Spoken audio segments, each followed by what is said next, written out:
The TSA agent didn't just scan my boarding pass. He stopped, frowned, and signaled for a supervisor. I watched the clock tick past 8:40 as the gate to Chicago began to close. My mother had texted me to stay calm. But as two officers boxed me in, asking about a credible threat attached to my name, I realized the truth. My parents hadn't just hoped I would miss the hearing. They had called the police to ensure it. The red light on my landline phone was blinking. That was the first thing I saw when I opened my eyes, a pulsating crimson beat in the gray morning light of my Chicago apartment. Nobody called the landline. I kept it only because the bundle with the internet was $5 cheaper than having internet alone, a logic my grandfather would have appreciated. He was the only person who had ever called that number, since he died 3 weeks ago. The phone had been silent. I sat up, pushing the heavy duvet off my legs. The air in the bedroom was stale, recycling the same grief I had been breathing in and out since the funeral. I pressed the playback button. The voice was mechanical, professional, and entirely unwelcome. It was the receptionist from the law firm handling the estate. "Eleanor, this is confusing, but Mr. Henderson asked me to call you directly. The hearing regarding the disposition of the estate has been moved up, due to an administrative urgency filed late last night. The session is scheduled for 2 o'clock this afternoon in New York. We strongly advise you to be present." The machine clicked off. I stared at the device. 2 o'clock. It was currently 7:15 in the morning. For a moment, I did not move. My brain tried to process the logistical impossibility before the emotional blow landed. The hearing had been set for next Tuesday. I had my flight booked. I had my hotel arranged. I had spent the last 3 nights staring at the ceiling, rehearsing what I would say to my parents and my sister. Mallory. When we finally sat in the same room to divide the legacy of the only man in the family who had ever looked at me without sighing. Administrative urgency. The phrase felt slippery. I grabbed my cell phone and checked my email. Nothing. No notification from the court. No heads up from my parents. No text from Mallory. Just the voicemail on a landline they probably hoped I never checked. My stomach turned over. This was not a clerical error. I knew the texture of my family's maneuvering too well. It felt like the time my college graduation dinner was moved to a steakhouse across town while I was still in the ceremony. And I arrived 40 minutes late to find them already ordering dessert. They had looked up at me then with wide, innocent eyes, claiming they thought someone had told me. I was not going to let them order dessert without me this time. I scrambled out of bed, tripping over a stack of books. I opened my laptop on the kitchen counter, my fingers trembling as I typed in the airline website. My heart was hammering a frantic rhythm against my ribs. I felt a surge of nausea, a mix of the grief I had not truly processed and the old, familiar ache of being the outsider in my own bloodline, the difficult daughter, the one who felt too much, spoke too loud, and never quite fit the beige aesthetic my mother curated so carefully. 1 seat left on the 9:30 flight to LaGuardia. The price was obscene, $850 for a one-way economy ticket. I did not have $850 of disposable income. I worked as a freelance copy editor, a job my father referred to as my little hobby, and the rent in Chicago had just gone up again. I stared at the screen. If I didn't go, they would win. They would sit in that mahogany conference room with their somber faces and decide the fate of my grandfather's life work, and they would say, "It is a shame Eleanor could not handle the pressure of coming." I pulled my credit card from my wallet and typed the numbers. I would eat rice and beans for a month. I clicked purchase, confirmed. I had 45 minutes to get to O'Hare. I threw clothes into a carry-on bag without checking what they were. A blazer, black trousers, a pair of heels I hated, but which made me look like the serious adult my mother constantly insinuated I was not. I grabbed my grandfather's old leather folio, the one he had given me when I graduated, and shoved my ID and papers inside. I ran out the door, my hair still damp from a 30-second shower, and hailed a rideshare from the curb, willing to pay the surge pricing. The city blurred past the window, gray and indifferent. I closed my eyes and pictured my grandfather.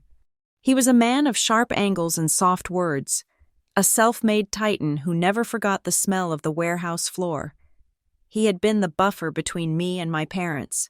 When my father critiqued my career choices, Grandpa would ask about the books I was editing. When my mother sighed about my lack of a husband, Grandpa would pour me a scotch and ask about my thoughts on local politics. He had left me something. I knew it. Not just money, but something else. He had hinted at it the last time I saw him, gripping my hand with a strength that belied the cancer eating him alive. "Keep your eyes open. Ellie," he had whispered. "They see what they want to see. You see what is actually there." My phone buzzed, vibrating against my thigh. I looked down. A text message from Mom. "Just heard you are trying to make it for the new time. So brave of you to rush. Please stay calm today. Eleanor, we do not want to cause a scene in front of the lawyers." I read the message twice. Stay calm. It was their favorite weapon. If I raised my voice to defend myself, I was hysterical. If I cried, I was unstable. If I demanded an explanation for why I was excluded, I was causing a scene. By framing my normal human reactions as volatility, they absolved themselves of having to treat me with respect. I typed back, "I am perfectly calm. I will be there by 1. I deleted it. I did not need to engage. I just needed to be in the room. The airport was a chaotic ecosystem of stress. The TSA line snaked back toward the entrance doors, a sluggish river of tired travelers and screaming toddlers. I checked the time. 8:15. I had enough time, but barely. I joined the pre-check line, thanking my past self for spending the $80 on the application fee 5 years ago. I needed every minute. My anxiety was a physical weight in my chest, a tight knot that made it hard to take a deep breath. I kept replaying the voicemail. Administrative urgency. What kind of urgency required moving a probate hearing up by 4 days with zero notice? It felt engineered. It felt like Mallory. My sister was a surgeon, precise and cold, capable of cutting out what she deemed unnecessary with terrifying efficiency. I reached the podium. The TSA agent was a young man with tired eyes. I handed him my license and scanned my boarding pass on the reader. I waited for the cheerful beep. Instead, the machine let out a low, discordant tone. A red light flashed on the console. The agent frowned. He tapped his screen, then looked up at me. His expression had shifted from bored to alert. "I need you to step to the side." "Ma'am," he said. "What?" I asked. "Is there a problem?" "I am in a bit of a rush. My flight boards in 20 minutes. Please step to the side," he repeated, louder this time. He picked up his radio. "Supervisor to lane 4. We have a match on a flagged profile." My blood ran cold. Flagged profile? I stepped out of the line, conscious of the people behind me staring. I saw a businessman check his watch and roll his eyes, as if my delay was a personal insult to his schedule. "Sir," I said, trying to keep my voice steady, remembering my mother's text. "Stay calm. There must be a mistake. I fly out of here all the time. I'm just going to a legal hearing for my grandfather." He did not answer me. He stood between me and the metal detectors, his hand resting near his belt. 2 minutes later, 2 police officers arrived. They were not the private airport security guards. They were actual police, with heavy belts and grim faces. One was a tall woman with her hair pulled back so tight it looked painful. The other was an older man who looked like he had seen everything and liked none of it. "Eleanor Price?" the woman asked. "Yes," I said. My voice sounded thin, reedy.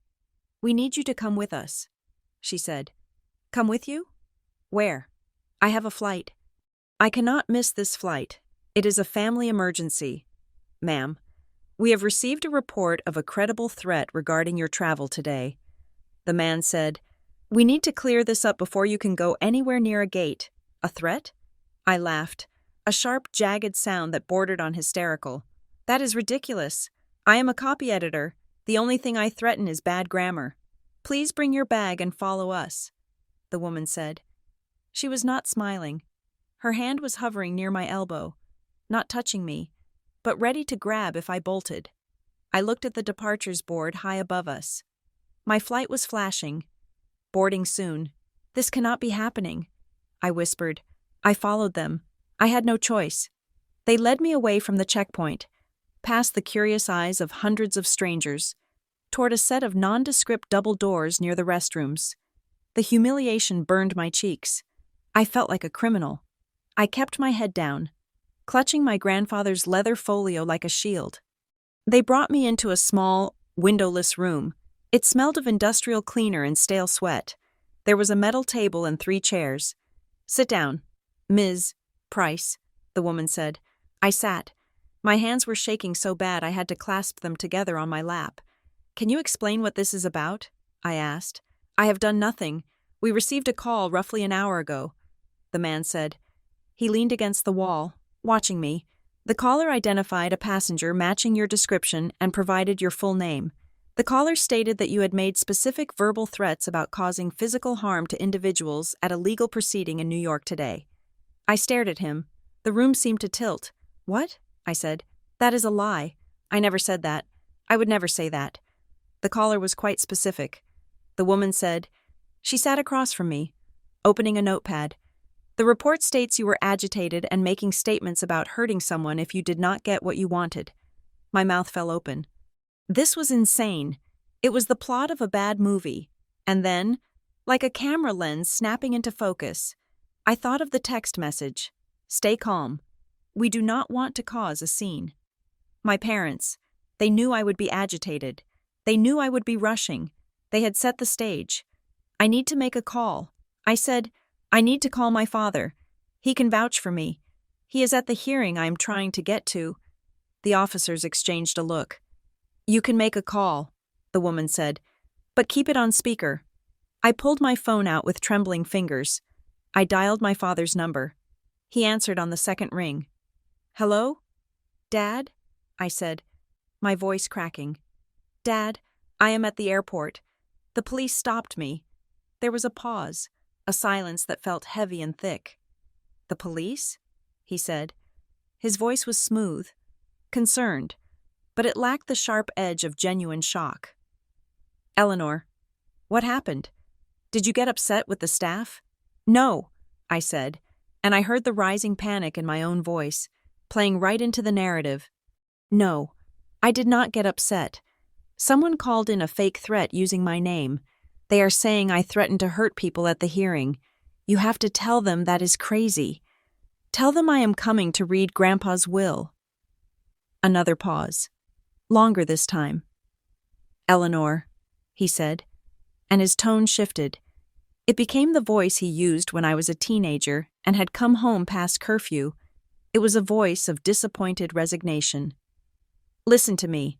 If you are in a state where police are involved, maybe this is a sign." "A sign?" I repeated. "Maybe it is a sign you shouldn't come," he said. "It has been a hard few weeks.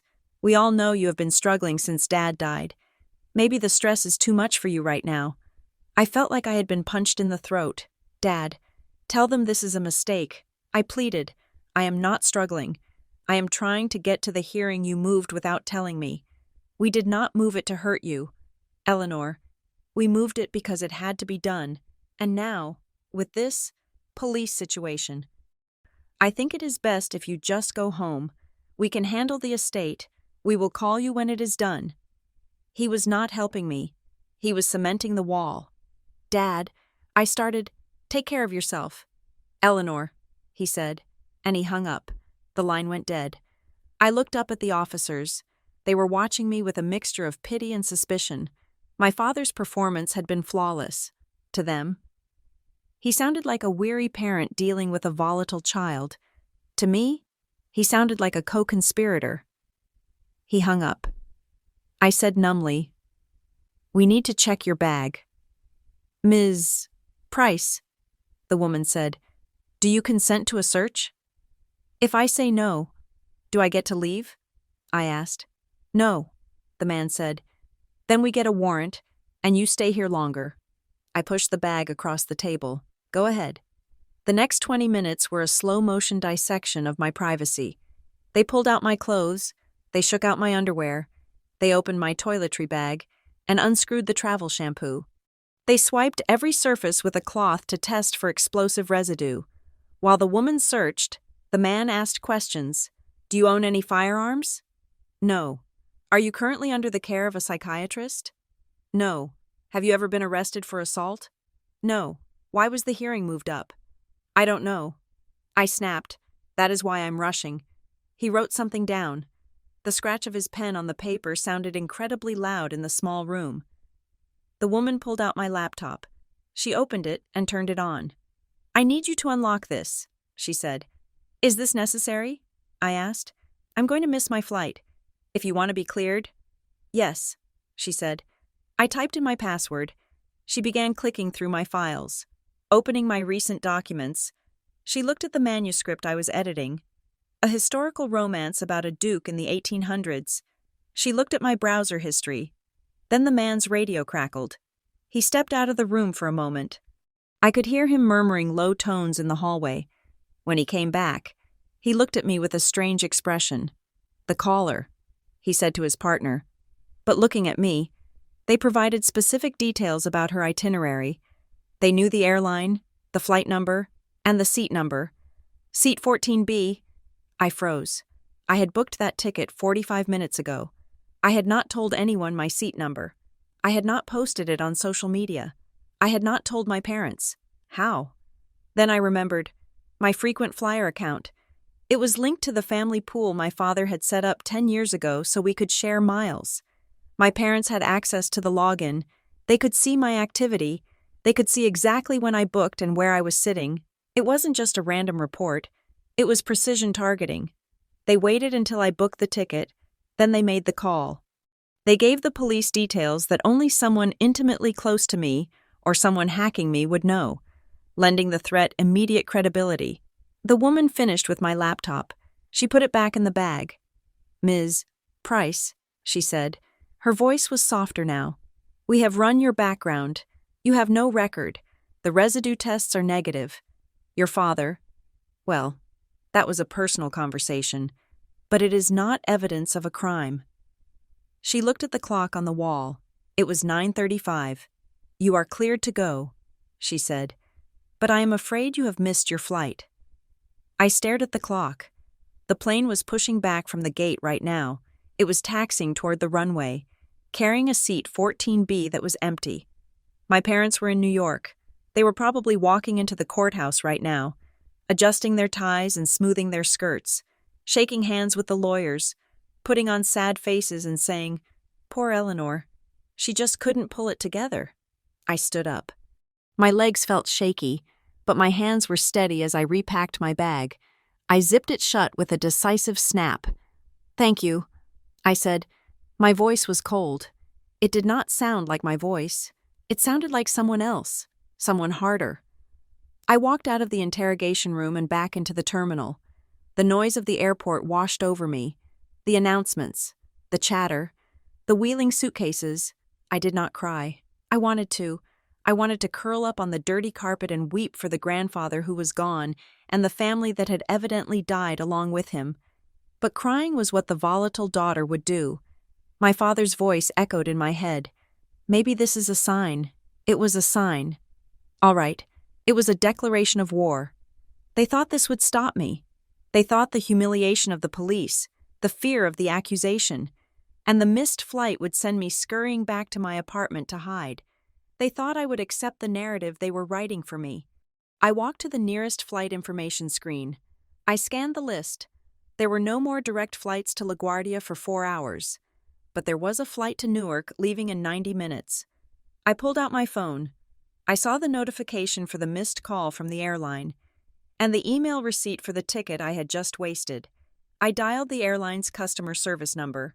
"I am not going home," I said to the empty air around me. I was going to New York, and I was going to burn their little script to the ground. The operator answered, "Airline reservations. How can I help you?" I missed my flight due to a security issue. I said, "I need to rebook, whatever it costs." I stood there, watching the planes take off through the massive glass windows, rising into the gray sky.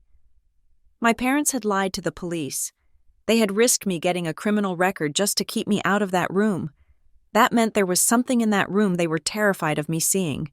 And I was going to see it. One way or another.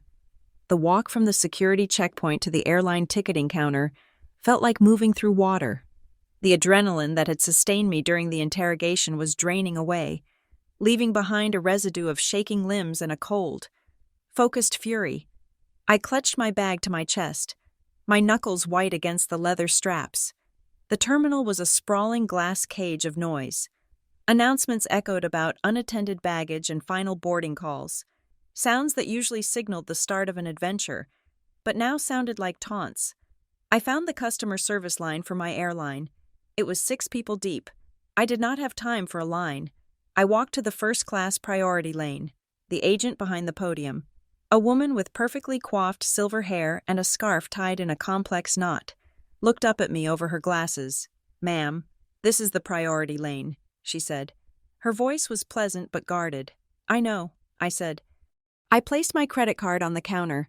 I just missed my flight due to a security misunderstanding. I have a family emergency in New York. I need to be on the next plane out. I do not care what class it is. She looked at my face. I must have looked desperate, or perhaps just haunted, because her expression softened by a fraction. She took my card and began typing. "Let me see what we have," she said. The tapping of her keys sounded like gunfire in the quiet space between us. I watched her screen, trying to decipher the codes reflecting in her glasses. "The direct flights are all overbooked," she said, grimacing. "There is a standby list for the 11 o'clock, but there are already 12 people on it. I cannot do standby." I said, "I have to be there. Today." She typed some more. "I have a route through Charlotte. It departs in 40 minutes. You would have a 90-minute layover, arriving at LaGuardia at 4:15 this afternoon." 4:15. The hearing was at 2. I did the math in my head. If the hearing started at 2, it would likely go on for hours. Estate readings were not quick affairs, especially with an estate the size of my grandfather's. There would be preambles, reviews of assets, and the inevitable grandstanding by my father's legal team. If I landed at 4:15, I could be at the courthouse by 5. I might miss the opening, but I would catch the end. "I will take it," I said. "It is going to be expensive." She warned, "A last-minute booking on a different route. Just book it." I interrupted. "Please." 5 minutes later, I had a boarding pass in my hand. It felt flimsy, a piece of thermal paper that held my entire future. Before I went to the gate, I turned back toward the security checkpoint. The 2 officers who had detained me were gone, vanished back into the machinery of the airport, but there was a desk near the exit marked Airport Police Assistance. I walked up to it.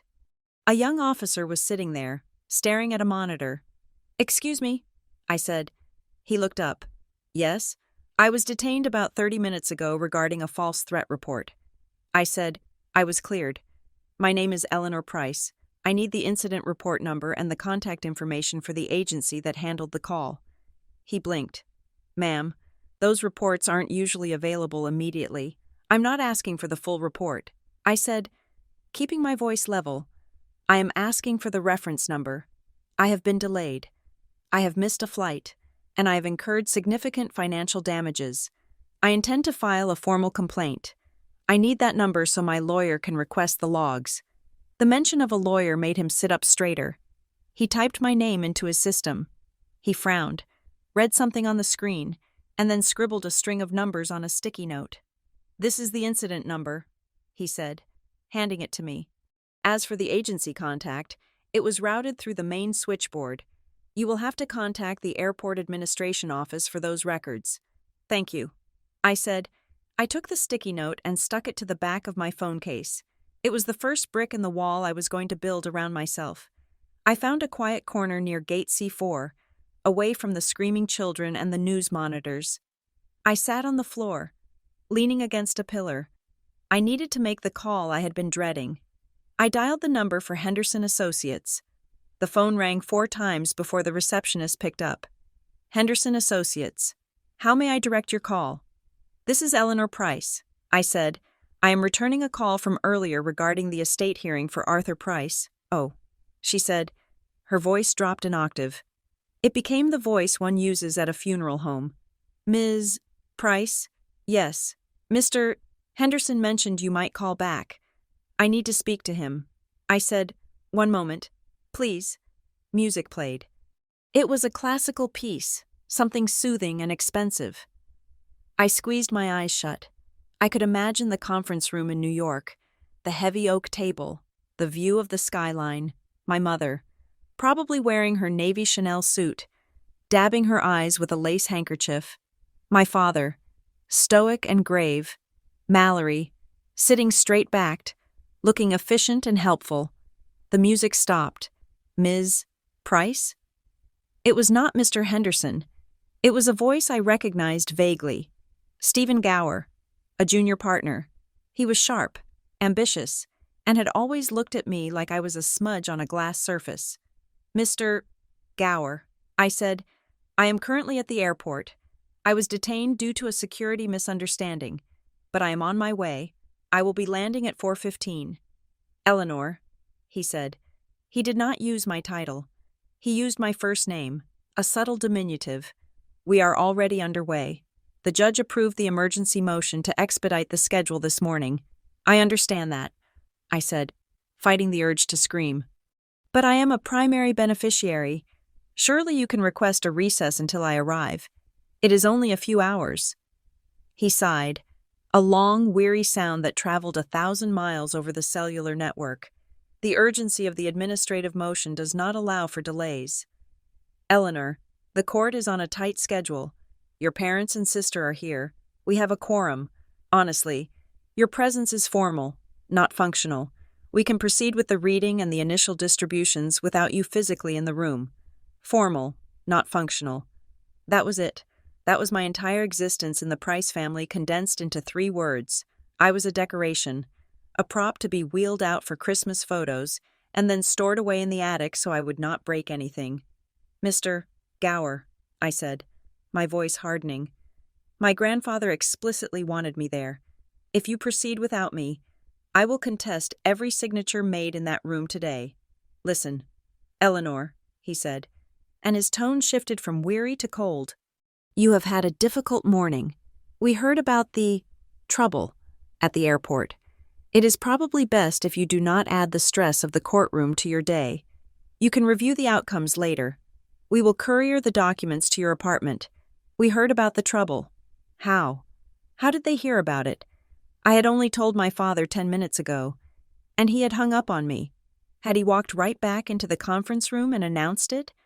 Or did they know because they were waiting for the news? "I am coming." "Mr. Gower," I said, "do not close that meeting." I hung up before he could dismiss me again. My hands were shaking. Review the outcomes later, as if my inheritance, my grandfather's legacy, was a magazine subscription I could flip through at my leisure. I stared at the black screen of my phone. The police officer's words from the interrogation room echoed in my mind. The caller provided specific details about her travel plans. Specific details.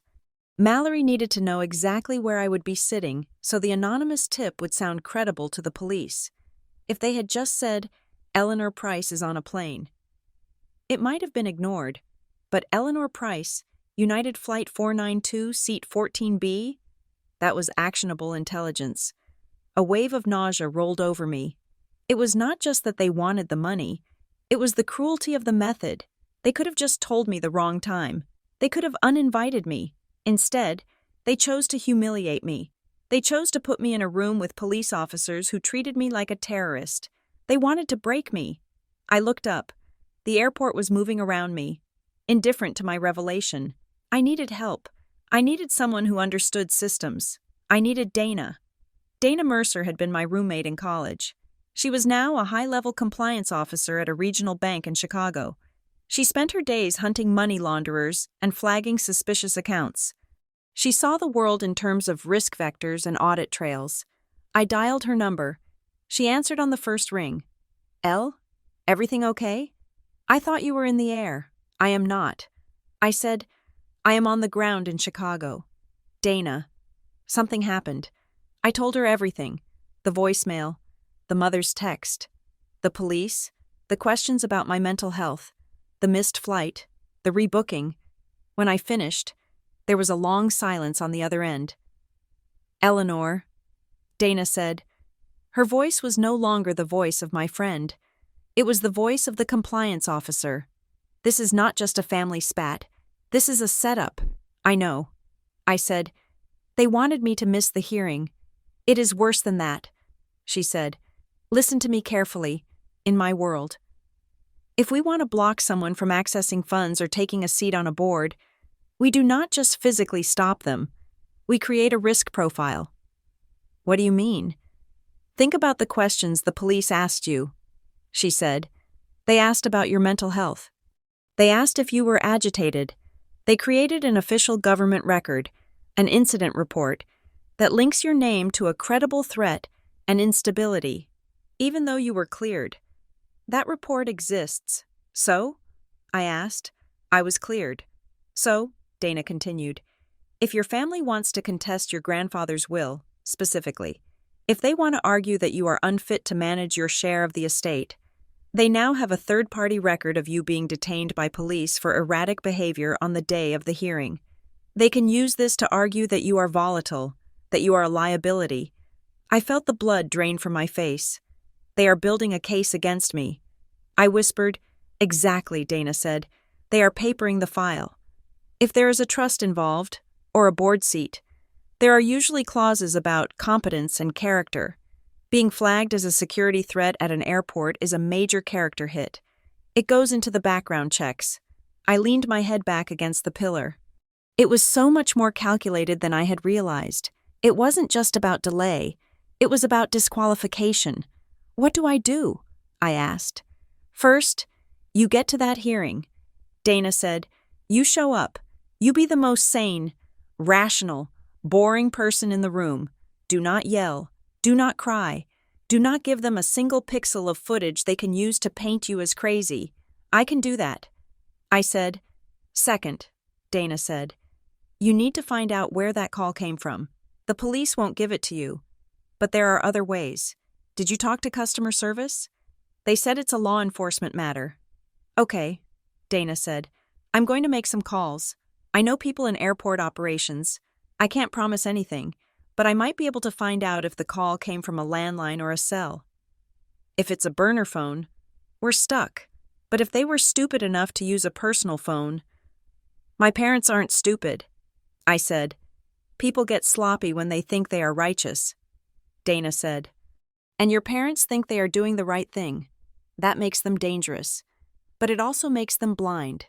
Go catch your flight. I will text you if I find anything. Thanks, Dana." I hung up.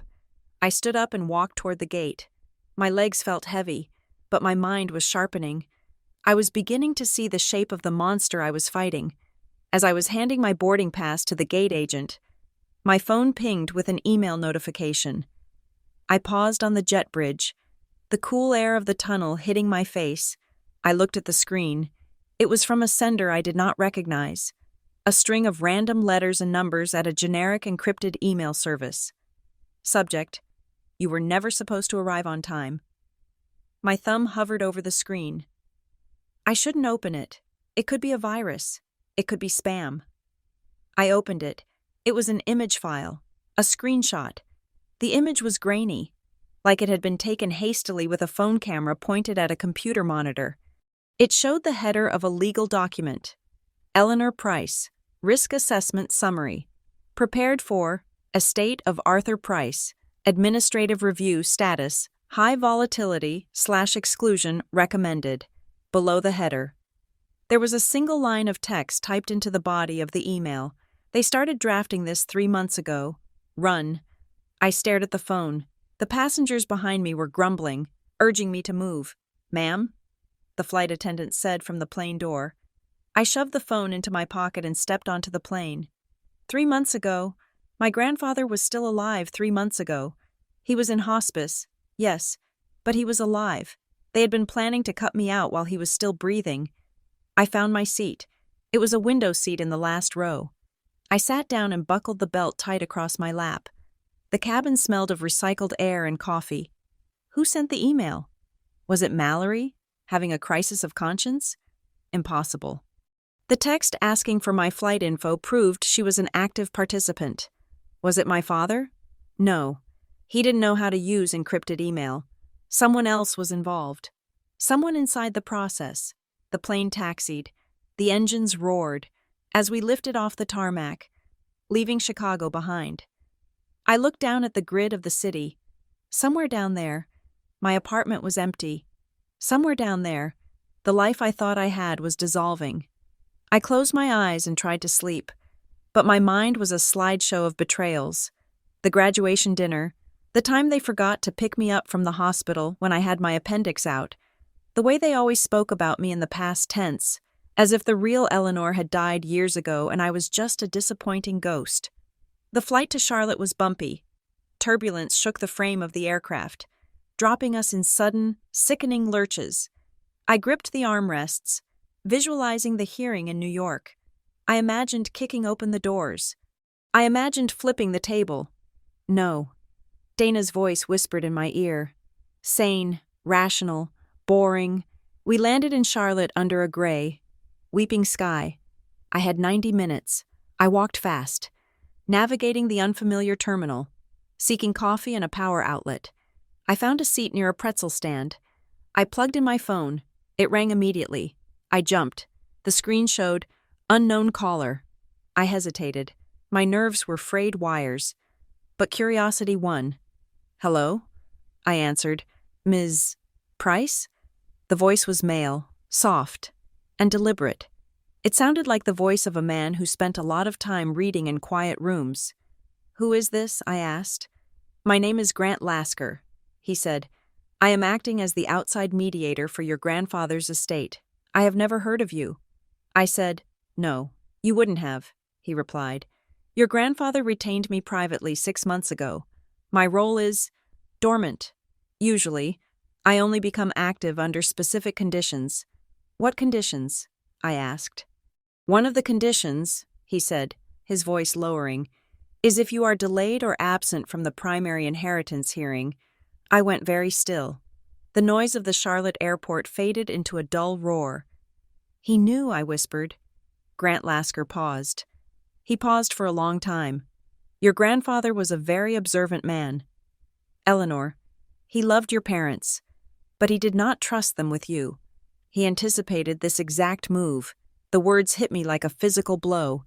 He anticipated this exact move. Grandpa knew. He knew they would try to stop me. He knew they would try to erase me, and he had planned for it. "What does that mean?" I asked. "What happens now?" "I cannot discuss the details over an insecure line," Grant said, "and I certainly cannot discuss them until you are physically present in the jurisdiction of the court. But I am calling to tell you 2 things." I waited. "First," he said, "do not sign anything electronically. They might send you a digital waiver or a proxy form. Do not sign it." "I won't." "Second," he continued, "get to the courthouse.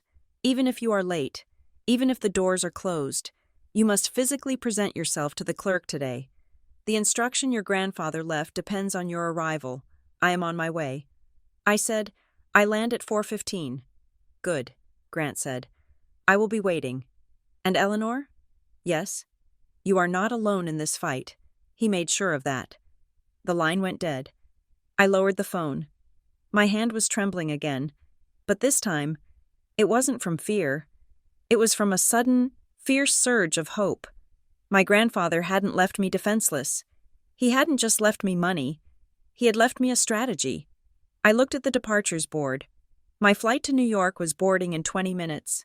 I stood up. I smoothed my blazer. I fixed my hair in the reflection of the pretzel stand window. I looked tired. I looked pale. But I did not look unstable. I looked like a woman who was done being the victim. I walked to the gate. I was going to New York. And I was bringing a ghost with me. LaGuardia Airport was an assault on the senses. A humid, exhaust-choked labyrinth that felt like the perfect setting for the second act of my nightmare.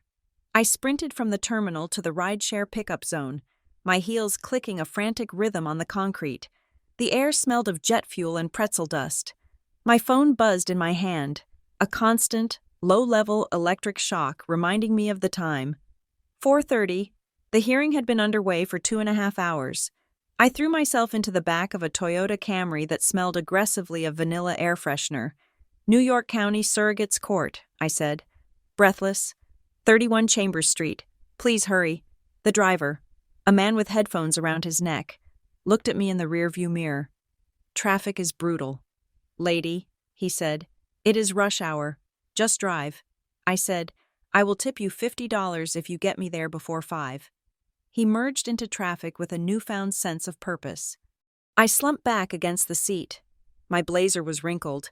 My hair was beginning to frizz in the humidity, and I felt a layer of grime on my skin from the interrogation room in Chicago. I did not look like the composed, capable heiress to a logistics fortune. I looked like a woman who had been chased, which, I supposed, I unlocked my phone. I needed to know what was happening in that room. I needed a window, however small. I opened Instagram. It was a masochistic impulse, but I couldn't stop myself. My thumb hovered over my mother's profile picture, a professional headshot where she looked benevolent and ageless. Her story circle was lit up with a gradient of pink and orange. I tapped it. The image filled my screen. It was a selfie taken in what was clearly the hallway of the courthouse. My mother was in the foreground, wearing her navy Chanel suit and a pair of pearl earrings that cost more than my entire college education. Behind her, my father looked somber and dignified, and Mallory was offering a brave, tragic smile to the camera. The caption was typed in a delicate, serif font. Saying goodbye is the hardest part of love. Grateful for family unity in these hard times, we carry his legacy together. I looked at the timestamp, 2:15 in the afternoon. They had posted it 15 minutes after the hearing began. They had posted it while I was sitting in a plastic chair in Charlotte, waiting for a connecting flight they had ensured I would need. Family unity. The audacity was breathtaking. It wasn't just a lie. It was a branding exercise. They were curating the narrative of a grieving, cohesive unit for their social circle, erasing my absence by simply not acknowledging it. To the world, I was either there and out of frame, or I was irrelevant. I felt a hot tear slide down my cheek. I wiped it away angrily. They were celebrating their victory before the game was even over. We hit the Brooklyn Bridge, and the skyline of Manhattan rose up like a fortress. I stared at the steel and glass, thinking about Grant Lasker. Your grandfather anticipated this exact move. That sentence was the only thing keeping me from screaming. We pulled up to the courthouse at 4:52. I threw the cash at the driver and scrambled out. The building was imposing, a Beaux-Arts giant with towering columns and a heavy, judgmental atmosphere. I ran up the steps, bypassing the tourists taking photos of the architecture. I cleared security, thankfully without incident this time, though my heart hammered against my ribs when I walked through the metal detector and found the directory, room 503. Probate and estate proceedings. The elevator ride was agonizingly slow. It stopped at every floor. People got on. People got off. Lawyers with rolling briefcases. Clerks with stacks of files. They all looked busy, important, part of the system. I was the glitch. I reached the 5th floor and ran down the marble hallway. I found the double doors to room 503. A clerk was sitting at a heavy wooden desk outside, guarding the entrance like Cerberus in a cardigan. Name? She asked, not looking up from her computer. Eleanor Price, I said. I am here for the Arthur Price estate hearing. She typed slowly. She frowned. She typed again. I am sorry, she said. I do not have an Eleanor Price on the expected arrival list for this session. I stared at her. Of course, they had scrubbed me from the list. I am the granddaughter of the deceased, I said, my voice rising. I am a primary beneficiary. My name should be there. The list is submitted by the Executor's Council, she said, finally looking at me. Her eyes were tired and indifferent. If you are not on the list, I cannot just let you waltz in. This is a closed hearing. My parents are inside. I said, my father is the executor. There has been a mistake. She sighed. If you want to enter, you will need to fill out a claimant's appearance form and have it approved by the court officer. She slid a clipboard across the desk. It was a dense, single-spaced form asking for my relationship to the deceased, my legal representation, and my reason for late entry. It was a barrier, another small, deliberate barrier designed to eat up time. Every minute I spent writing was a minute they spent finalizing the theft of my life. I grabbed the pen. I scribbled my information, my hand shaking with rage. Under reason for late arrival, I wrote in block letters, "Police interference." I shoved the clipboard back at her. She looked at it, raised an eyebrow at my answer, and then picked up her phone. She dialed a 3-digit extension. "We have an unregistered attendee requesting entry. Eleanor Price." "Yes. Okay." She hung up. "You can go in," she said, "but do not disrupt the proceedings. The magistrate is in the middle of a ruling." I didn't thank her. I turned to the heavy oak doors. I took a deep breath, inhaling the smell of lemon polish and old paper. Sane, rational, boring. I pushed the doors open. The room was smaller than I expected, intimate and suffocating. It was lined with books. At the front, behind a raised bench, sat a man with gray hair and a stern face, Magistrate Vance. In the center of the room, at a long table, sat my family. They were facing the magistrate, their backs to me. But as the door clicked shut, the sound echoed in the silence. They turned. It was a synchronized movement, as if they had rehearsed this too. My mother looked over her shoulder. Her expression did not shift into shock. It did not shift into relief. It flickered, for a microsecond, into pure, unadulterated irritation. It was the look she gave a waiter who brought the wrong wine. My father stiffened. He adjusted his glasses, his eyes narrowing. Mallory was the only one who looked truly rattled. Her hand went to her throat, her fingers tracing the line of a diamond necklace. She looked at me, then darted a glance at the clock on the wall, then back at me. She was doing the math. She knew the flight times. She knew I shouldn't be here. "Eleanor," my father said. His voice was a hushed whisper, meant to sound like a scolding in church. "We thought you weren't coming. We heard about the incident." I walked down the center aisle. My footsteps were loud on the hardwood. "I am here, Dad," I said. My voice was steady, louder than his. "I am sorry I'm late. I ran into some unexpected security issues." The magistrate looked down at me over his spectacles. "Ms. Price?" he asked. "Yes, Your Honor," I said. I stopped at the end of the table. There was no empty chair set for me. I stood behind my sister. We were just concluding the review of the initial asset distribution. The magistrate said, "Mr. Henderson indicated you had waived your right to be present due to personal health challenges." I looked at Mr. Henderson. The family lawyer refused to meet my eyes. He was studying his papers with intense fascination. "That is incorrect, Your Honor," I said. "I did not waive my right, and my health is excellent. I was detained because of a false police report filed against me this morning." A ripple of tension went through the room. My mother let out a small, sharp gasp. "Eleanor, please," she hissed. "Not here." At that moment, a man stood up from a bench in the back of the room. I hadn't noticed him when I walked in. He was blended into the shadows, wearing a gray suit that looked expensive but nondescript. He held a leather briefcase. "Your Honor," the man said. The magistrate looked up. "Mr. Lasker?" "Yes," the man said. He walked forward. He moved with a quiet, predatory grace. "This is Grant Lasker, the man from the phone. The arrival of Ms. Eleanor Price triggers a procedural condition in the file I submitted to the court this morning." Grant said. My father turned in his chair. "Who is this?" he demanded. "Mr. Henderson. Who is this man?" Mr. Henderson looked pale. I believe he is the independent mediator appointed by the deceased's private counsel."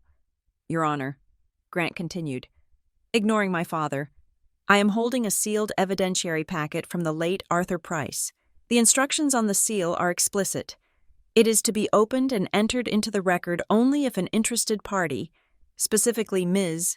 Eleanor Price, experiences an unusual travel disruption that delays her arrival at this hearing." The room went deadly silent. My father stood up. This is preposterous. We are in the middle of a hearing. You cannot just introduce surprise evidence from a stranger. It is not from a stranger. Mr. Price, Grant said calmly.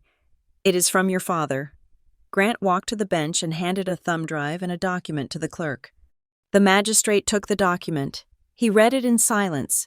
His eyebrows climbed toward his hairline. The instruction is valid, the magistrate said. It is notarized and dated 6 months ago. The condition has been met. The court will hear the evidence. He nodded to the clerk. The clerk plugged the thumb drive into the court's audio system. My mother reached out and gripped my father's hand. Her knuckles were white. Mallory was staring at the table, her face like stone. I stood there, feeling the ghost of my grandfather enter the room. There was a burst of static. Then, a voice filled the chamber. Hello. If this recording is being played, it means 2 things. First, I am dead. Second, Eleanor is late. The sound of his voice hit me like a physical wave. It was raspy. He recorded this near the end. But the cadence was undeniable. It was the voice that had read me bedtime stories. The voice that had taught me how to read a balance sheet. I am recording this because I know my son, the voice continued, and I know his wife. They are people who value control above all else, and they have never been able to control Eleanor. My father made a noise in his throat, a strangled sound of protest. I suspect that when the time comes for this hearing, there will be complications, my grandfather said. Traffic, a sudden change in schedule, or perhaps something more creative involving security. I do not know the method, but I know the intent. They will try to keep her out of the room so they can frame the narrative. I looked at my parents. My mother was staring at the speaker with a look of pure horror. She wasn't horrified by the accusation. She was horrified that she had been caught. I want to be clear. The recording went on. Any attempt to characterize Eleanor as unstable, difficult, or volatile is a strategy. It is a lie designed to bypass the safeguards I'm about to trigger. Safeguards. I saw Mr. Henderson's head snap up. Because of this predicted interference, my grandfather said, his voice growing harder. I am placing the entirety of the liquid assets and the voting shares of the Price Logistics Group into a conditional trust. No! My father shouted. He slammed his hand on the table. This is manipulation. He was heavily medicated in those final months. He didn't know what he was saying. This is undue influence. Sit down. Mr. Price, the magistrate barked. The gavel came down with a crack that silenced the room. The recording will finish. My father slowly sank back into his chair. He looked small. For the first time in my life, I saw him not as the titan of the family, but as a frightened man who had gambled and lost. The trust, the recording continued, cannot be distributed or dissolved until an independent review confirms that no coercion, fraud, or false reporting occurred in the days leading up to this hearing.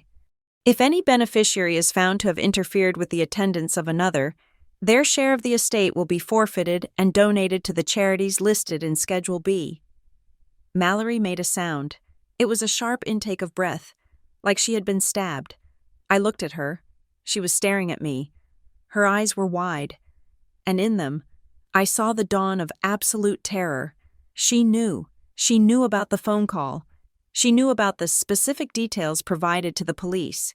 She knew that the independent review would find the trail she had left. Eleanor, my grandfather said. The tone softened. It became intimate, as if he were speaking only to me, ignoring the lawyers and the judge and the betrayers. I am sorry I had to do it this way. I am sorry I could not fix this while I was alive. But you are the only one who sees the truth. Do not let them bully you. You hold the cards now. There was a click. The recording ended. The silence that followed was heavier than the one before. It was a heavy, suffocating blanket of judgment.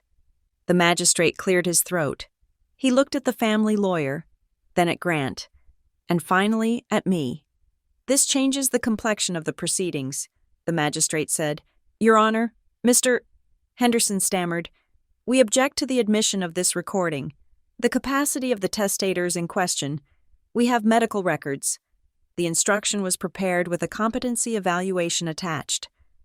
Grant Lasker cut in. He pulled another document from his briefcase. Dr. Aris, a court-approved psychiatrist, certified Arthur Price's cognitive state on the day of the recording. It is bulletproof. The magistrate took the file. He glanced at it. The objection is overruled, he said. The trust provisions are active immediately. He looked at my father. Mr. Price, per the instructions of the deceased, all transfers of liquid assets and voting shares are hereby frozen. The court orders a temporary injunction against any movement of funds from the primary estate accounts. Frozen. The word hung in the air. But my mother started. She stopped herself. She looked at the magistrate, putting on her best tragic face. Your Honor, surely this is a misunderstanding. We are a grieving family. We simply want to settle our father's affairs. The idea that we would interfere with Eleanor. She trailed off as she looked at me. I was standing straighter now. The exhaustion was still there, but the fear was gone. I looked at my mother. I looked at the woman who had texted me to stay calm while she knew the police were waiting for me.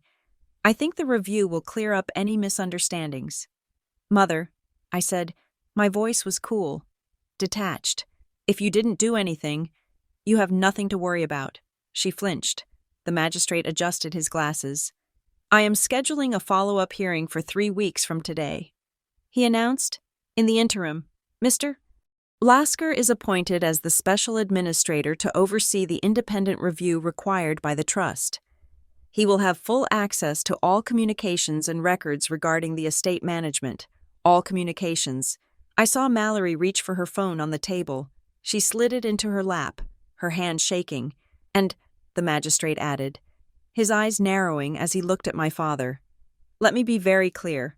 If this court finds evidence that a false police report was filed to obstruct a beneficiary's access to these proceedings, I will refer the matter to the district attorney. We take the integrity of this court very seriously. My father turned a shade of gray I had never seen on a human being. This session is adjourned, the magistrate said. He banged the gavel. The sound rang in my ears like a church bell. I took a deep breath. The air in the room felt different. It was no longer their room. It was mine. Grant Lasker closed his briefcase. He turned to me and offered a small, barely perceptible nod. My family stood up. They were disorganized, clumsy. The unity of the Instagram post had shattered into a million pieces. My father wouldn't look at me. He began shoving papers into his folder, his movements jerky and aggressive. My mother stood there, smoothing her skirt, trying to recompose her mask. She looked at me with eyes that were wet with tears. But they weren't tears of sadness. They were tears of rage. How could you? She whispered. How could I asked. You have ruined everything, she said. He was sick. He didn't know what he was doing. You manipulated him. I stared at her. The projection was pathological. I didn't manipulate anyone. I said, I just showed up. I turned to Mallory. She was the last to stand. She gathered her purse. She looked at me, and for a second, the sister I used to know, the one who taught me how to braid hair, the one who defended me on the playground once, flickered in her eyes. But it was gone in an instant, replaced by the cold calculation of a woman who realized she had backed the wrong horse. She didn't say a word. She just walked past me, leaving a trail of expensive perfume and fear. I stood alone at the end of the table. I looked at the empty chair where my grandfather should have been. You hold the cards now. I placed my hand on the back of the chair. The wood was cool. Thank you, I whispered. I turned to leave. The fight wasn't over. The freeze was temporary. They would regroup. They would hire new lawyers. They would attack the competency evaluation. They would try to destroy Grant Lasker. But they had made a fatal error. They had tried to make me invisible, and in doing so, they had forced me to become the most visible person in the room. I walked out of the courtroom and into the hallway. My family was huddled near the elevators, whispering furiously. They stopped when they saw me. I didn't stop. I walked past them toward the stairs. I had a phone call to make. I needed to tell Dana that the game was on. And then, I was going to find a hotel, order the most expensive room service on the menu, and sleep for 12 hours. Tomorrow. The real work would begin. Tomorrow. I would start digging. And I had a feeling that what I found would be far worse than a few missing dollars. The heavy oak doors of the courtroom swung shut behind me with a finality that echoed in the marble corridor. I stood there for a moment, letting the silence of the hallway wash over me, the adrenaline that had propelled me through the airport, the taxi ride, and the hearing was beginning to curdle into a deep, vibrating exhaustion. I felt lightheaded, as if the floor beneath my feet was not quite solid. I adjusted the strap of my bag on my shoulder and turned toward the exit. I just wanted fresh air. I wanted to be away from the smell of lemon polish and lies, but they were waiting for me. My parents were standing near the elevators, a tableau of aggrieved dignity. My father was staring at the floor, his jaw working furiously, while my mother was pacing a tight circle, her heels clicking sharply on the stone. When she saw me, she stopped. Her expression shifted instantly from anger to a look of wounded maternal concern that made my stomach turn. "Eleanor," she said. She took a step toward me, her hands reaching out. "Eleanor, we need to talk. There is nothing to talk about," I said. My voice sounded flat, drained of all emotion. The judge said it all. "You are making a mistake," she said, her voice rising in pitch. "You are letting a stranger, this mediator person, tear this family apart. Do you have any idea how humiliating that was? To have our father's mental state questioned? To have us accused of interfering?" I stared at her. The audacity was breathtaking. "You did interfere," I said. "You called the police on me. You told them I was a threat." "Oh, stop it," she snapped, the mask of concern slipping to reveal the irritation beneath. "You are being paranoid. Nobody called the police on you. It was a misunderstanding at airport security. These things happen. You always dramatize everything." "Paranoid?" I repeated. "I missed my flight because an officer told me someone gave them my seat number. Who else knew my seat number? Mom? We were worried about you," she cried. Her hands fluttered in the air. "You have been so fragile since the funeral. We just wanted to make sure you were okay." She took a breath, and then, in her haste to justify herself, she said the words that hung in the air like smoke. "We only wanted you calm. Eleanor, we just needed you to be calm today." I froze. "We only wanted you calm." It was a direct echo of the text message she had sent me that morning. "Please stay calm today. Eleanor, we do not want to cause a scene." It was the same specific phrasing, the same obsession with my emotional state as a control mechanism. "You rehearsed that," I said quietly. "You and Dad. You decided that if I showed up, you would paint me as hysterical. And if I didn't show up, you would say I was too unstable to attend." "Eleanor, please," my father said, finally looking up. His voice was weary. "This is not the place. Come back to the hotel with us. We can have dinner. We can sort this out like a family. Like a family." I said, "You mean the way you sorted out the hearing time without telling me?" I stepped around them. I could not look at them for another second without screaming. And if I screamed, I would prove them right. I walked toward the stairwell, my heart pounding in my throat. "Eleanor," my mother called after me, "don't you walk away from me." I pushed through the door to the stairwell and let it slam shut.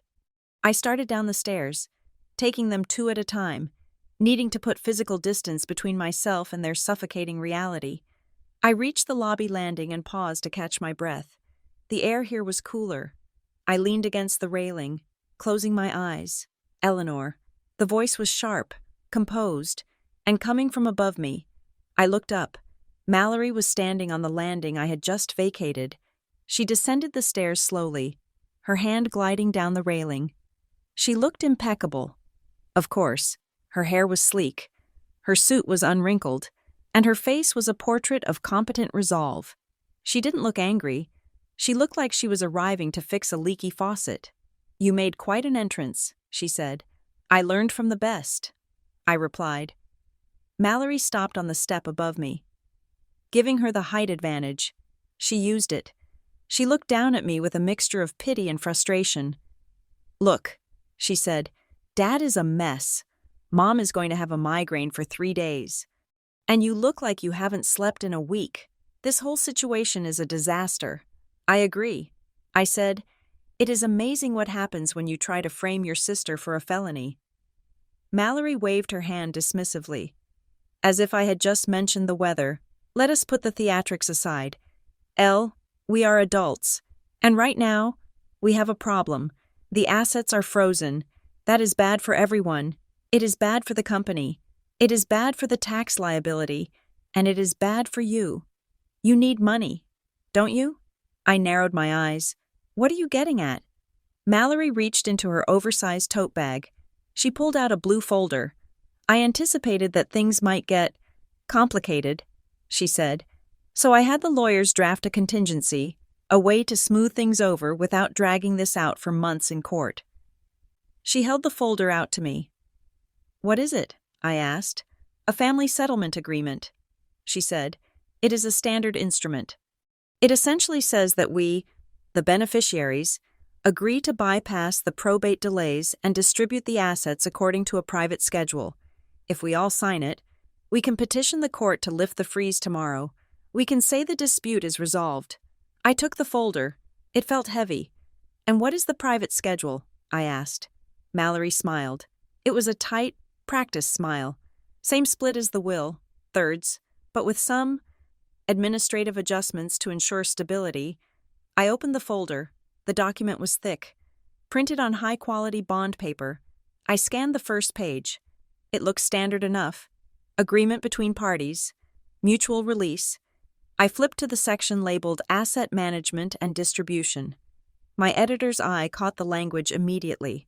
It was buried in a paragraph about trustee oversight, but the words leaped out at me. "Whereas the beneficiary Eleanor Price has demonstrated a history of emotional volatility and lack of financial experience, her portion of the estate shall be placed in a directed management account." I stopped reading. My blood ran cold. I looked further down. "Said account shall be administered by Arthur Price, Jr., father, acting as administrative manager, with full discretion over investment strategy and disbursement schedules to ensure the safety of the principal and the mental well-being of the beneficiary." I looked up at Mallory. "You want me to sign over control of my inheritance to Dad?" I asked. My voice shook, not with fear, but with rage. "It is for your own protection," Mallory said smoothly. She took a step closer. "Elle, be realistic. You are a freelancer. You have never managed a portfolio of this size. Dad knows the markets. He will grow the money for you. You will still get a monthly stipend, a very generous one. You won't have to worry about rent or bills. You can just write. Isn't that what you always wanted? To just be an artist?" I looked back at the document. Emotional volatility, safety. "This isn't about money." I said, "This is a legal declaration that I am incompetent. If I sign this, I am agreeing that I am too crazy to handle my own life." "It is just legal boilerplate," Mallory said, her voice hardening. "Don't be difficult. Boilerplate?" I laughed. It was a harsh sound. "This is a conservatorship wrapped in a bow. You want to control me. You want to make sure I can never use this money to do anything you don't approve of." I closed the folder and shoved it back into her chest. "No," I said. Mallory stumbled back a step, clutching the folder. Her composure cracked. The smooth veneer of the helpful big sister dissolved, revealing the snarl of a cornered animal. "You are being an idiot," she hissed. "I am being an adult," I said, "and I am done letting you treat me like a child. I am not signing anything. I am letting the independent review happen, and if it finds what I think it will find, Dad won't be managing anyone's money. He will be lucky if he isn't managing a prison commissary account." Mallory stepped forward, her face inches from mine. "You never learned how to play the part, did you?" she whispered venomously. "You think this is some moral crusade? It is business, Eleanor. It is always business. Dad built that estate. He deserves to control it. You are just a leak in the hull." Then let the ship sink, I said. Mallory stared at me for a long moment. Then she spun on her heel and stormed back up the stairs, her heels striking the stone like hammer blows. I watched her go. My hands were shaking. I felt sick. But beneath the nausea, there was something new, a spine of steel I didn't know I had. I turned and walked out of the building. The late afternoon sun was slanting through the canyons of lower Manhattan, bathing the dirty streets in golden light. I took a deep breath of exhaust fumes and hot asphalt. It smelled like freedom. My phone buzzed. It was a text from a number I didn't recognize. Café Lalo on 83rd. 1 hour. I have the package. G.L. Grant Lasker. I flagged a taxi. The cafe was crowded, filled with the low hum of conversation and the clatter of silverware. Grant was sitting at a small table in the back, nursing an espresso. He looked out of place among the tourists and the students. His gray suit too formal. His stillness too profound. When he saw me, he stood up. "Ms. Price," he said. He pulled out the chair for me. "Call me Eleanor," I said, sitting down. "Eleanor," he said. He sat across from me. "You handled yourself well in there. I barely did anything." I said, "I just stood there while you dropped a bomb." "You showed up," he said. That was the hard part. He reached into his briefcase and pulled out a thick manila envelope.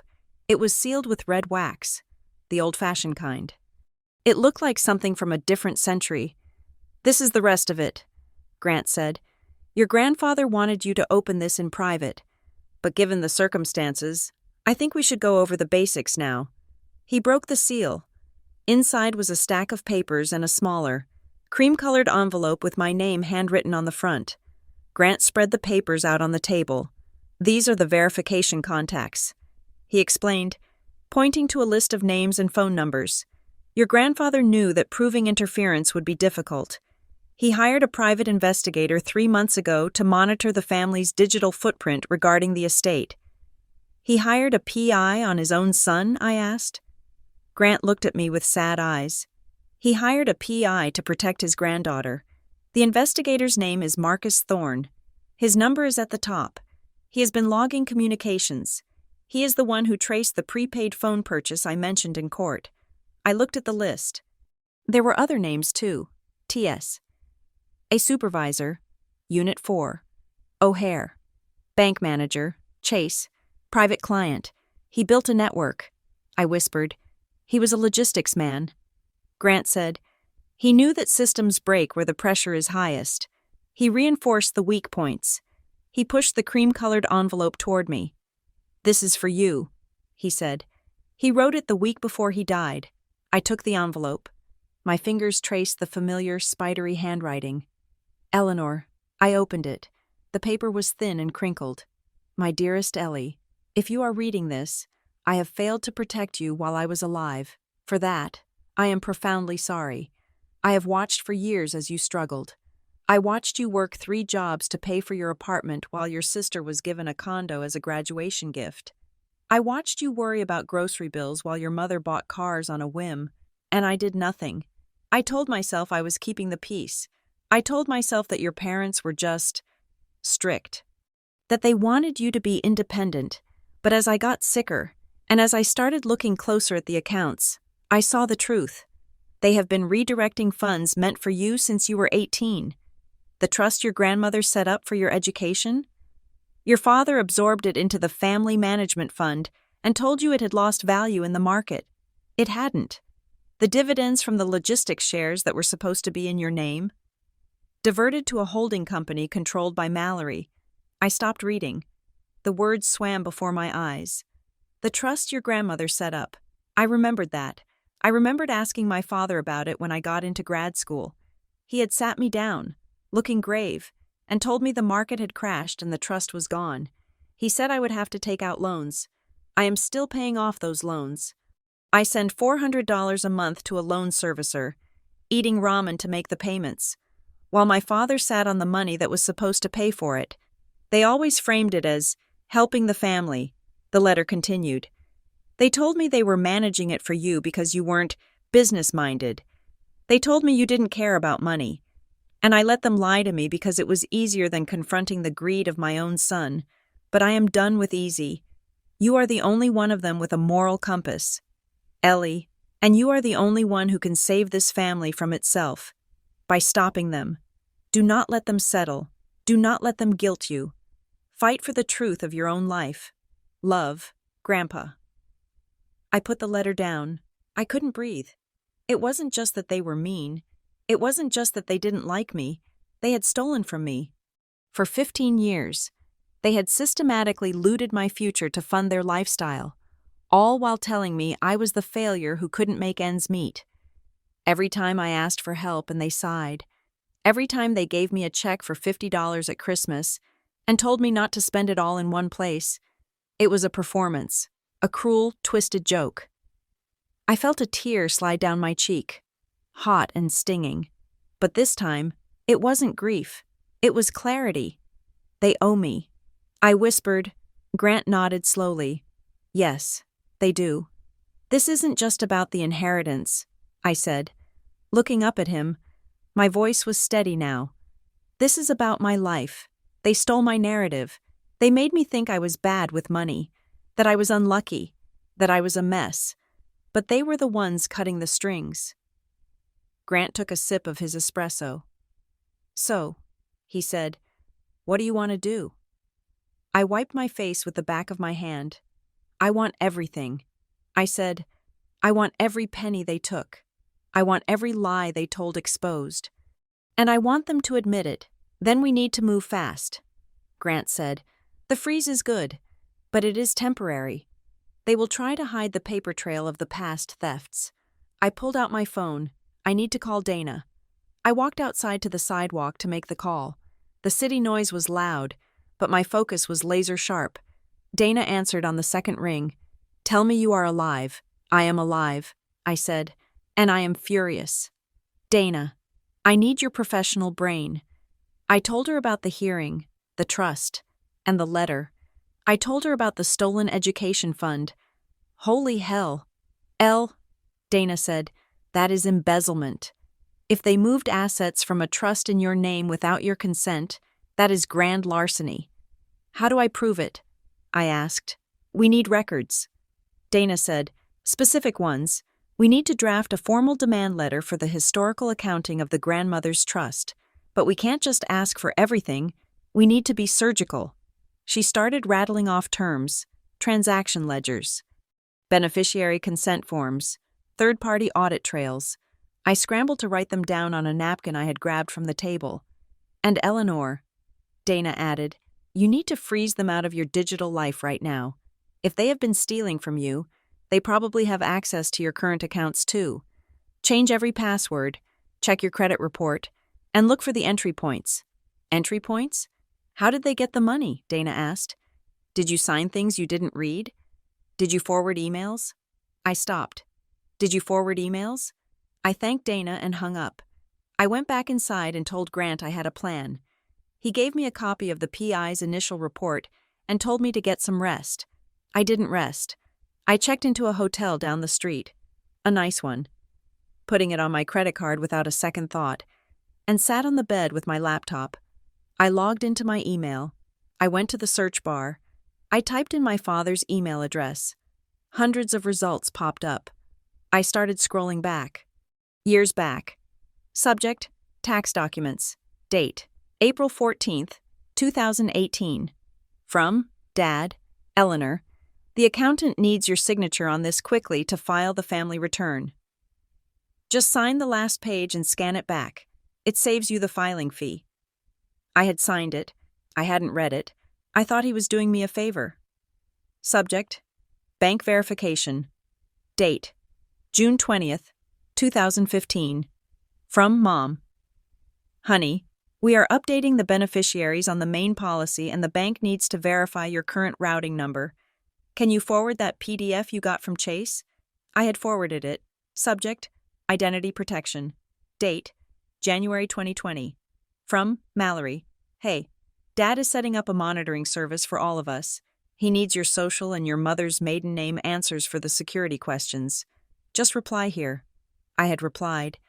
I sat there in the glow of the screen. Scrolling through a decade of my own gullibility, it was all there. A systematic harvesting of my identity. They hadn't hacked me. I had given them the keys. They asked for documents for convenience. They asked for signatures to save me money. And every time, I had handed them the tools they needed to rob me blind. I opened one of the attachments from 2018. It was the tax return I had signed. I scrolled up to the income section.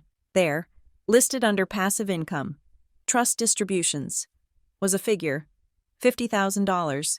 I had never seen that money. My father had declared it on his taxes as part of the family filing, paid the tax on it from the estate, and then presumably pocketed the principal. I clicked through another one, a transfer authorization from 2016. My signature was on it, but it looked stiff, like it had been copied and pasted. I zoomed in. The pixelation around the signature loop was slightly different from the rest of the document. Forgery. They had gotten lazy. I sat back against the pillows. My room was dark, lit only by the city lights outside the window. I thought about Mallory's family settlement agreement. Emotional volatility. They needed me to be volatile because if I was volatile, I wasn't credible. If I was the crazy artist's daughter, no judge would believe I could read a balance sheet. They had spent years building a caricature of me to hide the fact that they were criminals. I wasn't just the difficult daughter. I was the mark. I closed the laptop. I wasn't going to sign their settlement. I wasn't going to settle for thirds. I picked up the room service menu. I ordered a steak, a bottle of wine, and a chocolate mousse. I was going to eat. I was going to sleep. And tomorrow, I was going to take the verification contacts Grant had given me, and I was going to verify everything. I would start with the airport, then the bank. My grandfather had left me a map to the bodies. It was time to start digging them up. I took a sip of the water from the nightstand. It tasted like metal. You never learned how to play the part, Mallory had said. She was right. I hadn't. But I was a quick study, and the part I was playing now was the prosecutor. The morning sun sliced through the curtains of my hotel room, hitting the pile of documents scattered on the duvet like a spotlight on a crime scene. I had barely slept. My mind had been racing all night, replaying the last 15 years of my life through the lens of the letter my grandfather had left me. Every missed birthday check, every sigh of disappointment, every suggestion that I wasn't cut out for serious things, it all looked different now. It looked like groundwork. I showered, dressed in the sharpest blazer I had packed, and drank 2 espressos from the machine in the lobby. I wasn't running on adrenaline anymore. I was running on cold, hard calculation. At 9 o'clock, I walked into the office of Tessa Klein. Grant Lasker had recommended her. He said she was a shark who specialized in high-conflict probate cases, specifically those involving what he politely called coercive family dynamics. Her office was in a glass-walled building in Midtown, far away from the dusty, mahogany-lined chambers where my family's lawyers operated. Tessa's office was stark, white, and terrifyingly organized. Tessa herself was a woman of sharp angles and even sharper eyes. She didn't offer me tea or sympathy. She offered me a seat and a legal pad. Let us be clear about what we are fighting. Eleanor, she said. Her voice was crisp. We are not just fighting for a dollar amount. We are fighting a narrative. She stood up and walked to a whiteboard. She picked up a black marker. In probate disputes, there is a concept we call credibility scaffolding, she explained. If a family wants to push a beneficiary out of a decision-making role, specifically a role involving a trust or a board seat, they rarely do it by proving they are better qualified. That is too hard. Instead, they build a scaffold of evidence to prove the beneficiary is disqualified. She wrote the word unstable on the board in large letters. They need you to be the problem, she said. If you are the problem, then their theft looks like protection. If they take your money but say they are doing it because you are volatile or bad with finances, they aren't thieves. They are guardians. They are heroes saving you from yourself. I felt a chill go down my spine. It was exactly what Mallory had said in the stairwell. It is for your own protection. So the airport stop, I said, that wasn't just to make me late? No, Tessa said. Being late is an inconvenience. Being detained by police for making threats? That is a character witness. She drew a line from unstable to police report, if that hearing had gone as planned. She continued, Your father's lawyer would have stood up and said, Your Honor, we regret to inform the court that Ms. Price has been detained by law enforcement due to violent threats made against this very proceeding. It would have been entered into the record. It would have terrified the judge, and it would have justified the clause in the settlement agreement that appoints your father as your permanent administrative manager. I stared at the whiteboard. The cruelty of it was architectural in its design. They had built a trapdoor, and I had walked right over it. We need to dismantle the scaffold. I said, brick by brick. Exactly, Tessa said. She capped the marker. So let us build the timeline. For the next 2 hours, we reconstructed the last 72 hours of my life. We pinned down every variable. First, the date change. The hearing was moved up on a Sunday night for administrative urgency that was never explained. That was the pressure cooker.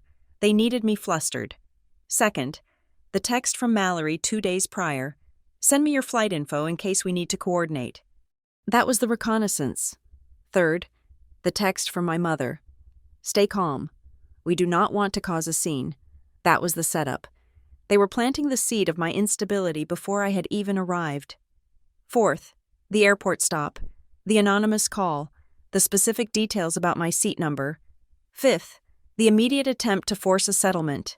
Mallory cornering me in the stairwell with a document ready to sign. It is a classic squeeze, Tessa said. Looking at the timeline, they create the crisis. Then they offer the solution. The solution just happens to strip you of your rights. What do? I asked.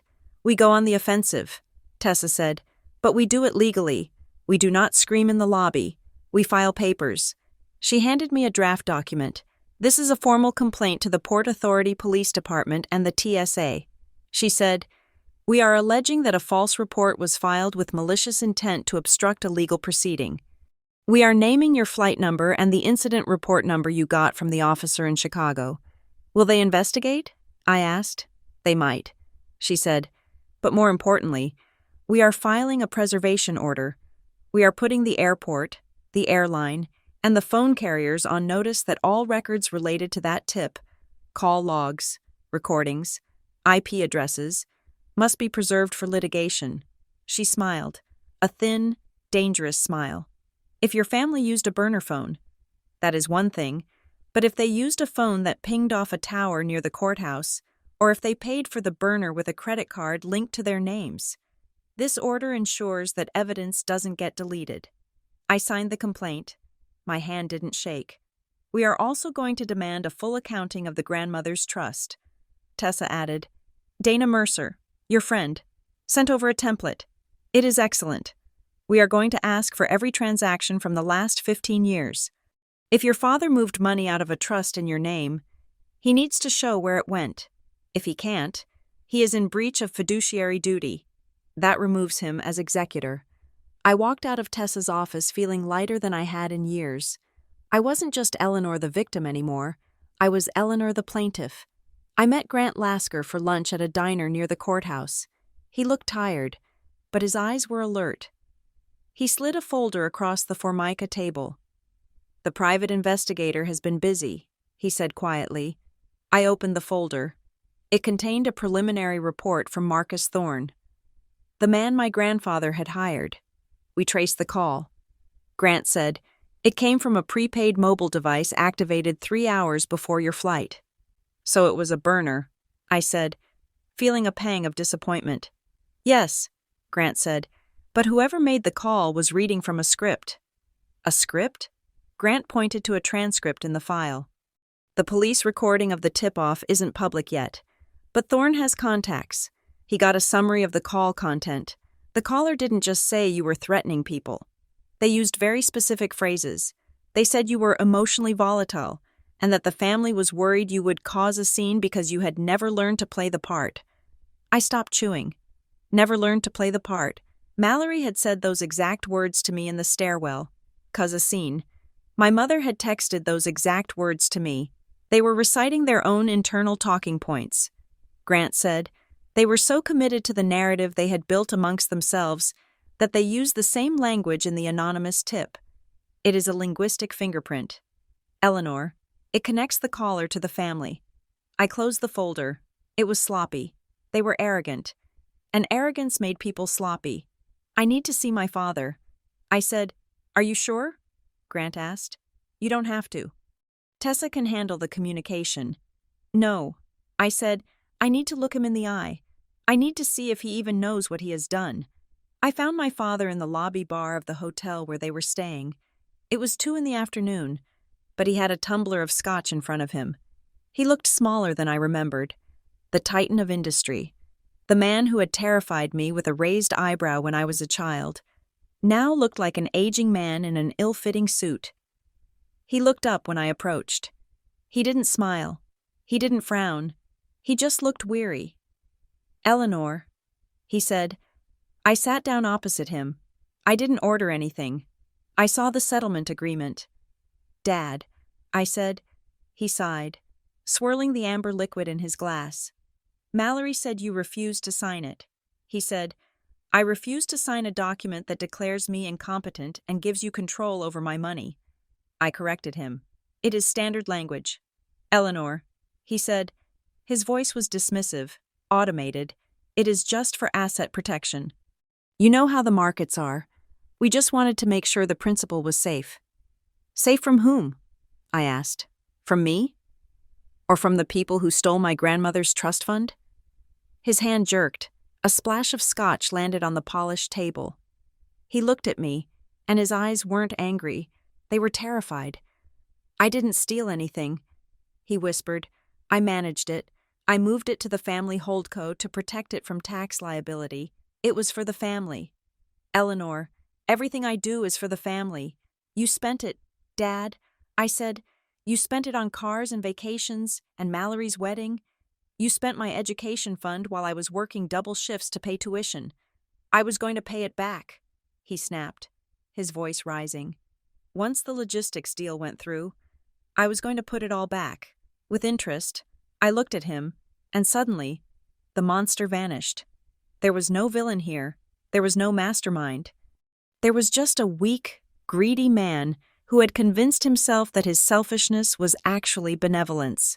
He truly believed that controlling me was for my own good, because he couldn't conceive of a world where he wasn't the patriarch, the decider, the owner of everything. He wasn't protecting the family image. He was protecting his own ego. "You are scared," I said softly. He stared at me. "You are scared because Grandpa knew." I said, "And now everyone is going to know. The independent review is going to find every transfer. Dad, every forged signature, every penny you moved. Eleanor, don't do this," he pleaded. His voice wobbled. It was a pathetic sound. "We can work this out. We can change the manager clause. I will step down. We can make Mallory the manager." I stood up. "I don't need a manager. Dad," I said, "I am 33 years old. I am the only person in this family who hasn't committed a felony in the last 48 hours. I walked away. I left him sitting there with his spilled scotch and his crumbling empire. I thought the confrontation would end it. I thought they would retreat. But I had underestimated Mallory. My father was weak, but my sister was cornered, and a cornered animal bites. The escalation started at 5 o'clock. I was back in my hotel room when my phone rang. It was my Aunt Marie, my mother's sister. She lived in Connecticut and usually only called on birthdays. "Eleanor?" she asked. Her voice was tight, high-pitched. "Hi, Aunt Marie?" I said. "Eleanor, I just got off the phone with Mallory." She said, I am so worried about you. She told me what happened at the airport." I closed my eyes. "Here it comes." "What did she tell you?" I asked. "She said you were detained for making threats against the family." Marie said, "She said you had some kind of episode, that you were screaming at the police." "Eleanor, honey, if you are having a breakdown, you need to tell us. There are places you can go. We can help you get treatment."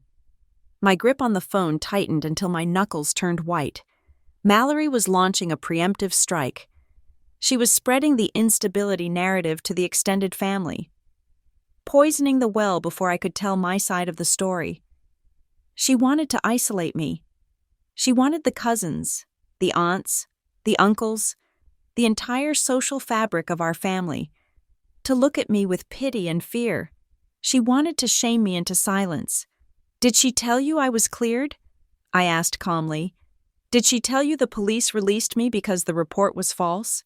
She said they let you go because your father pulled strings." Marie said, "She said they did it to keep it out of the papers." "Eleanor, please, don't fight them. Just sign the agreement. They want to help you." It was brilliant, in a sick way. By claiming they had saved me from arrest, they turned their interference into an act of charity. "Aunt Marie," I said, "I am not having a breakdown. I am currently sitting in a hotel room drinking tea. Mallory is lying to you because she is afraid of what is going to come out in court." "Oh, Eleanor," Marie sighed. "You always were so dramatic." I hung up. I sat on the edge of the bed.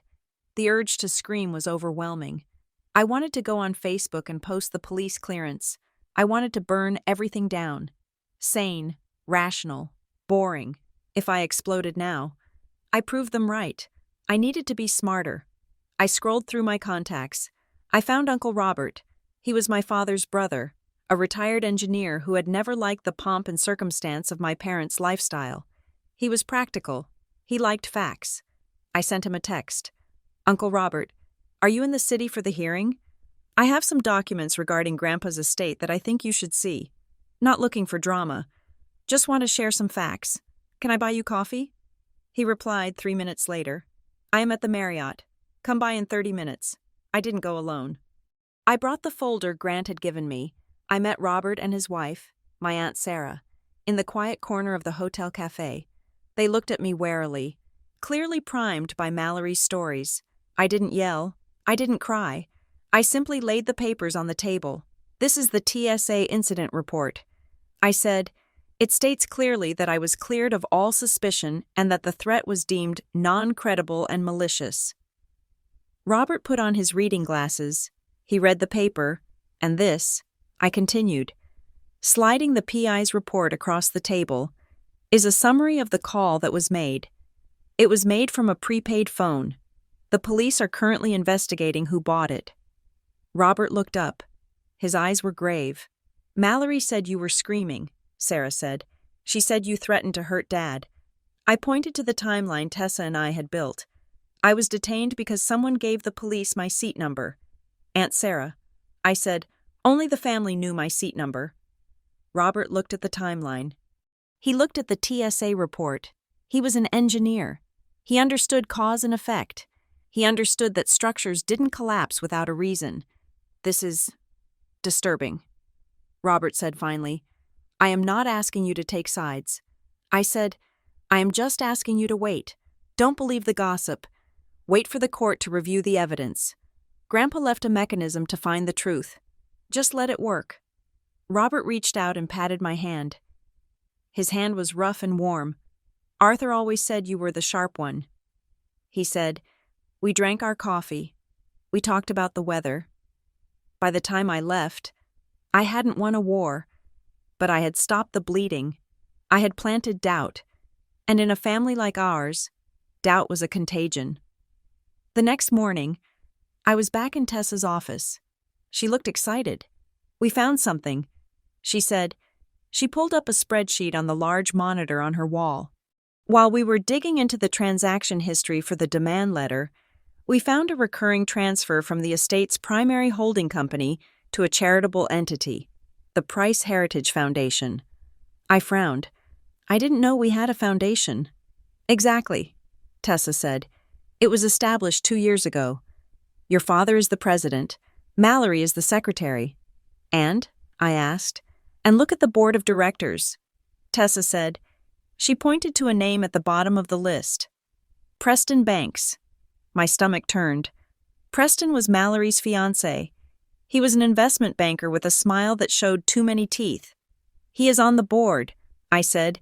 "He is the treasurer." Tessa corrected. She clicked another tab. "And here is the kicker.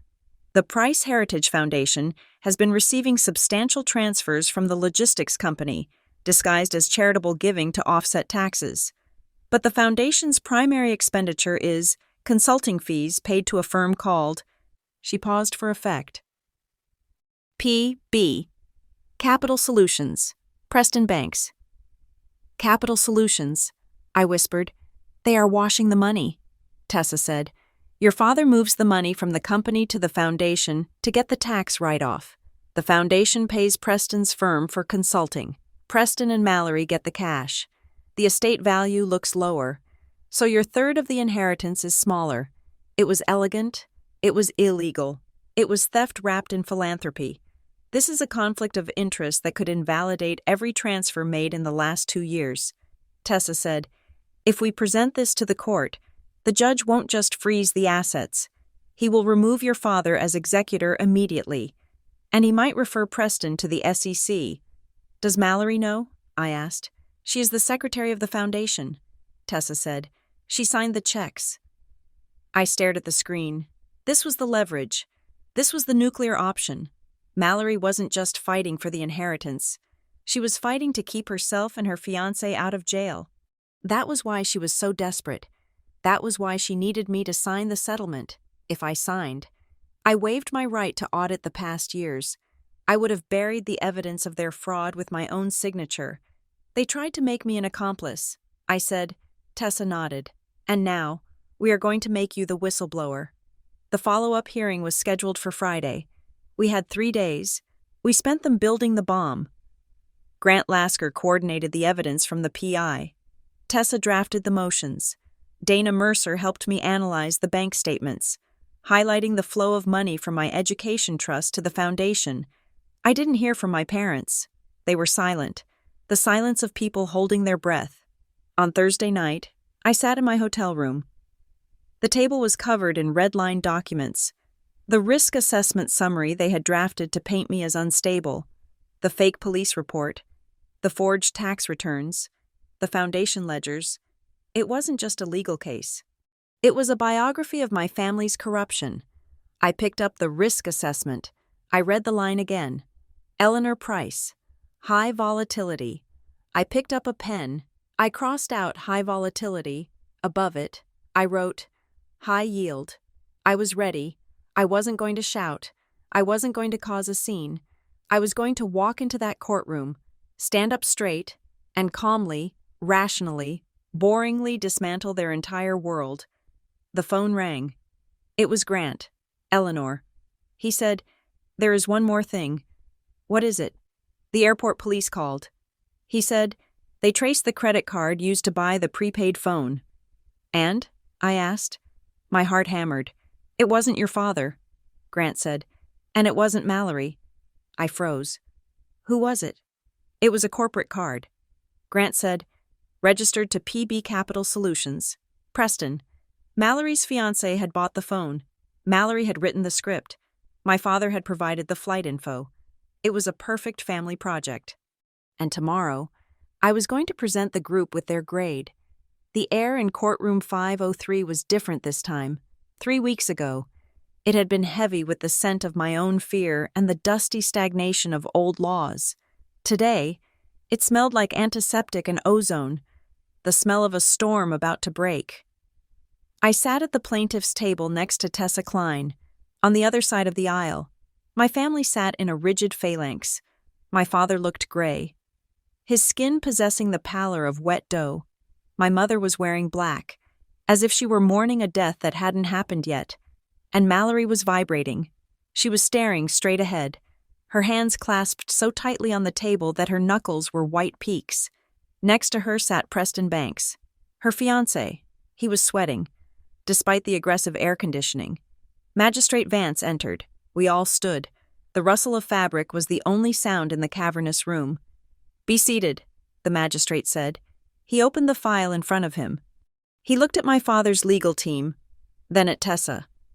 "We are here for the follow-up hearing regarding the estate of Arthur Price, specifically to address the allegations of interference raised by the independent mediator."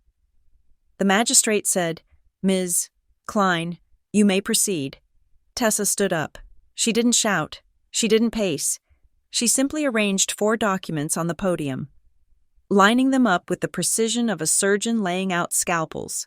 "Your Honor," she began, her voice cool and resonant. "3 weeks ago, this court heard a recording from the deceased predicting that the family would attempt to prevent Eleanor Price from attending her own inheritance hearing. Today, we are not dealing with predictions. We are dealing with receipts." She picked up the first document. "Exhibit A," she said. "The official incident report from the Transportation Security Administration. It confirms that at 8:40 in the morning on the day of the hearing, an anonymous caller reported Ms. Price as a credible threat to aviation safety. It further confirms that Ms. Price was detained, searched, interrogated, and subsequently cleared of all suspicion. The report explicitly labels the tip as malicious and without merit." She placed it down and picked up the second one. "Exhibit B," she continued. "A timeline of communications. 2 days prior to the hearing, Mallory Price requested Eleanor's flight details via text message on the morning of the hearing. While Ms. Price was being detained, her mother sent a text urging her to stay calm and not cause a scene." Tessa paused, letting the words hang in the air. "And finally, Exhibit C, the proposed family settlement agreement presented to my client by her sister, Mallory Price, less than 1 hour after the hearing concluded." Tessa turned and looked directly at Mallory. Mallory didn't blink. "I would like to read Clause 4, Section B," Tessa said. "Whereas the beneficiary Eleanor Price has demonstrated a history of emotional volatility, her portion of the estate shall be placed in a directed management account administered by her father." Tessa looked up at the judge. "Your Honor, this document was drafted 3 months ago. They did not react to my client's volatility. They scripted it. They created a police emergency to generate the very evidence they needed to declare her incompetent. This wasn't a family dispute. It was a hostile takeover." The courtroom was silent. I could hear the hum of the hard drive recording the proceedings. Mr. Henderson, my father's lawyer, stood up. He looked tired. He knew he was fighting a losing battle, but he had to go through the motions. "Your Honor," he said, "while the timeline is unfortunate, there is no direct evidence linking my clients to the anonymous call. The phone used was a prepaid burner. Anyone could have made that call. A disgruntled employee, a prankster. To accuse a grieving family of such a heinous act requires more than circumstantial timing. It was a weak defense, but it was the only wall they had left." Grant Lasker stood up from the bench behind us. "Your Honor," Grant said. The magistrate nodded. "Mr.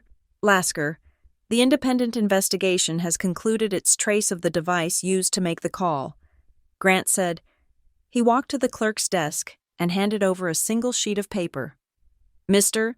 Henderson is correct," Grant said, turning to face the room. The phone was a generic prepaid model. It was purchased with cash at a convenience store in Midtown Manhattan. I saw Preston's shoulders relax slightly. Cash. Untraceable. "However," Grant continued, his voice dropping an octave, becoming sharper, "the purchaser also bought a top-up card for minutes, and when they paid for the transaction, they scanned a digital loyalty card to collect the reward points." Preston froze. "The loyalty account," Grant said, reading from the paper, "is registered to the email address pricefamilylogistics@gmail.com. A sound escaped my mother's throat. It was a high, thin whine. "We subpoenaed the access logs for that email account," Grant said. "It is a shared family address, primarily accessed by 2 IP addresses, one at the parents' home in Connecticut and one at the apartment shared by Mallory Price and Preston Banks." Grant turned and looked at Preston. "The purchase was made at 8 in the morning." Grant said, "The security footage from the store, which we have also submitted, shows a man matching Mr. Banks's description making the purchase." Grant looked at the magistrate. "They bought the phone to frame her, Your Honor, and they were so greedy for the 50 cents in reward points that they signed their names to the crime." The room erupted. My father turned on Preston. "You idiot," he hissed. "You absolute moron." Mallory was staring at the table. tears streaming down her face, ruining her perfect makeup. "Silence," the magistrate bellowed, slamming his gavel. But the dam had broken. My mother stood up. She wasn't looking at the judge. She was looking at me. Her face was crumpled, dissolved into a mask of pure panic. "We didn't think it would go this far," she cried out. Her voice was shrill, hysterical. "Eleanor, we didn't mean for you to get arrested. We just wanted you stopped. We just needed you to miss the flight so we could handle the paperwork without all the drama." The admission hung in the air like a guillotine blade. "We just wanted you stopped. Mr. Henderson put his head in his hands. I looked at my mother. She was still trying to bargain. She still thought this was a misunderstanding about degree, not a fundamental violation of trust. She thought the crime was that the police had been too harsh, not that she had sent them. Magistrate Vance leaned forward. His face was thunderous. "Mrs. Price, sit down," he ordered. My mother collapsed back into her chair, sobbing into a handkerchief. The magistrate looked at my family with an expression of profound disgust. "I have sat on this bench for 20 years, he said quietly. "I have seen greed. I have seen incompetence. But I have rarely seen such a calculated, malicious attempt to weaponize the justice system against a family member." He opened the file Grant had submitted. In light of the admission by Mrs. Price and the forensic evidence presented by Mr. Lasker, the court finds that the conditions of the deceased's restrictive instructions have been met. There was interference. There was coercion. He looked at my father. "Arthur Price, Jr., you are hereby removed as executor of this estate. Effective immediately, the court will appoint a neutral third-party administrator." My father flinched as if he had been slapped. "Furthermore," the magistrate continued, "the freeze on all assets remains in place pending a full forensic audit of the Price Heritage Foundation and the last 10 years of family trust transfers.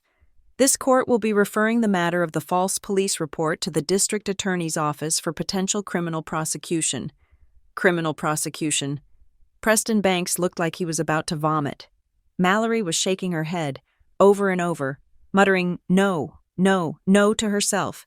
And finally, the magistrate said, looking at me, "The court recognizes Eleanor Price as the primary beneficiary under the terms of the protective trust. The assets previously allocated to the other family members are, per the deceased's instructions, frozen until the conclusion of the criminal inquiry. If they are convicted of fraud or filing false reports, those assets will be forfeited." He banged the gavel. "This hearing is adjourned." The sound of the gavel was the sweetest thing I had ever heard. It was the sound of a heavy door locking, keeping the monsters out. I stood up. My legs felt steady. Tessa squeezed my arm. "You did it. Eleanor, we did it," I said. I turned to leave. I didn't want to speak to them. I didn't want to hear their excuses. I just wanted to go outside and breathe. But they weren't going to let me go that easily. I made it to the hallway before I heard footsteps behind me. "Eleanor," it was my father. I stopped. I didn't turn around immediately. I took a deep breath, centering myself, calling on that cold, boring strength Dana had taught me. I turned. My father was standing 10 feet away. He looked like he had aged 20 years in 20 minutes. His shoulders were slumped. His tie was crooked, and his eyes were red-rimmed.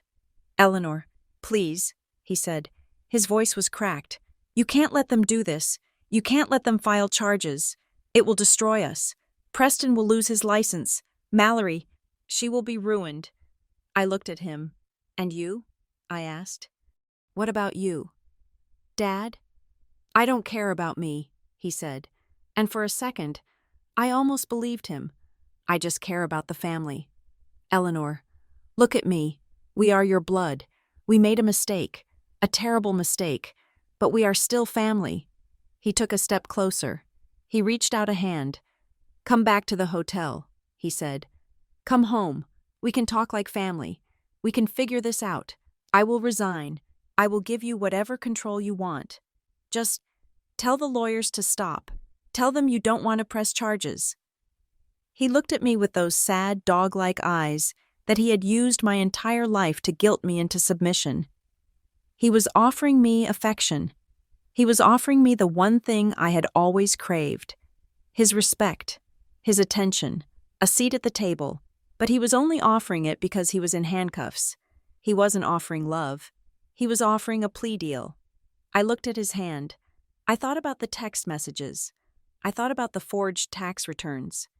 I thought about the police officer asking if I was unstable.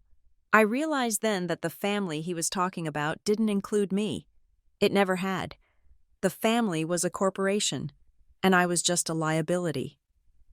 They had failed to liquidate. I stepped back. I can't do that. Dad, I said, Eleanor. He pleaded, don't be like this. Don't burn it all down. I didn't burn it down. I said, I just turned on the lights. I turned away from him. Eleanor, he shouted, if you walk away now, you are dead to us. Do you hear me? You are out. I kept walking. I walked past Mallory, who was sobbing into her phone in the corner. I walked past Preston, who was arguing with his lawyer. I walked past my mother, who was sitting on a bench, staring at the wall. I pushed through the heavy doors and stepped out onto the courthouse steps. The New York sun was bright and blinding. The noise of the city rushed up to meet me. Horns, sirens, chatter. It was chaotic and loud and wonderful. Grant Lasker was waiting for me at the bottom of the steps. He was holding his briefcase. Are you okay? He asked. I am, I said, and I was surprised to find that it was true. I felt hollowed out. Yes, but clean. The rot was gone. There is one more step, Grant said. I know. I said. I reached into my bag and pulled out the document Tessa had prepared for me the night before. It was the sworn statement of independence. It was the formal trigger for the trust's protective clause. By signing it, I was legally acknowledging that the relationship with my family was irretrievably broken due to their misconduct. It would permanently move my share of the inheritance and the forfeited shares of my parents, if the audit went the way we expected, into a blind trust that they could never touch. Never sue, and never access. It was the final severance. Do you have a pen? I asked. Grant handed me a heavy, silver pen. I put the document on the hood of a parked car. I didn't hesitate. I signed my name, Eleanor Price. I handed it to Grant. File it, I said. He nodded. He put the document in his briefcase. Then, he hesitated. He looked at me with a strange expression, a mixture of respect and solemnity. Your grandfather gave me specific instructions, Grant said. He said that if you ever signed that document, if you ever chose independence over reconciliation, I was to give you this. He reached into his jacket pocket. He pulled out a small, padded envelope. It was old. The paper was yellowed at the edges. He said this was the only thing he couldn't put in the will. Grant said, he said it was the only thing that really mattered. I took the envelope. It weighed almost nothing. I walked to the curb and hailed a taxi. Grant touched the brim of his imaginary hat and turned back toward the courthouse to finish the job. I got into the back of the cab. Where to? Lady? The driver asked. LaGuardia. I said, I am going home. Not to the family home. To my home. To Chicago. To my books and my drafty apartment and the life I was going to build with my own 2 hands and a hell of a lot of capital. As the taxi merged into traffic, I looked at the envelope in my lap. My hands were shaking slightly. I tore it open. Inside, there were 2 things. The first was a silver key. It was small, like the key to a diary or a padlock. It had a number stamped on it, 104. The second was a note. It was written on the back of a receipt from a diner. In my grandfather's scrawl, Ellie, if you are reading this, you beat them. I knew you would. The money is just money. It buys comfort, but it doesn't buy truth. The key is for Unit 104 at the city storage on 12th Street. I moved the files there 3 years ago. The real files, not the financial ones. The adoption records. Mallory isn't your sister. She is your aunt. She is your father's daughter from a mistress he paid off in 1990. They adopted her to hide the scandal and raised you as sisters. They have spent your whole life making you feel like the outsider, but you are the only legitimate child in that house. This is the part they'll deny hardest. Burn them down. Kid. Grandpa. I stared at the note. The sounds of the city faded away. The taxi, the bridge, the sky. Everything vanished. She is your aunt, I laughed. It started as a small bubble in my chest and erupted into a full, loud, hysterical laugh that made the driver look at me in the rearview mirror with concern. It was perfect. It was the final, twisted punchline to the joke of my life. They had treated me like the black sheep. They had treated me like the intruder. But all along, the golden child, the perfect sister, the one who belonged, was the lie. I clutched the key in my hand. The metal bit into my palm. I wasn't going to the airport. Driver, I said, leaning forward. Yeah? Change of plans, I said. Take me to City Storage on 12th Street. I sat back. I looked out the window at the skyline of New York. The money was frozen. The lawsuits would take years. But this was the end of the world, and I couldn't wait to turn the key. Thank you so much for listening to Eleanor's story. This was a long journey into the dark heart of a family that valued image over truth. I hope you enjoyed the twists and the final reckoning. I would love to know where you are listening from today. Please drop your city or country in the comments below. It is always amazing to see how far these stories travel.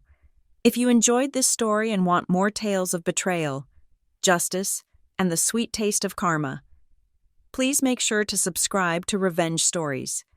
And finally, I want to hear your thoughts.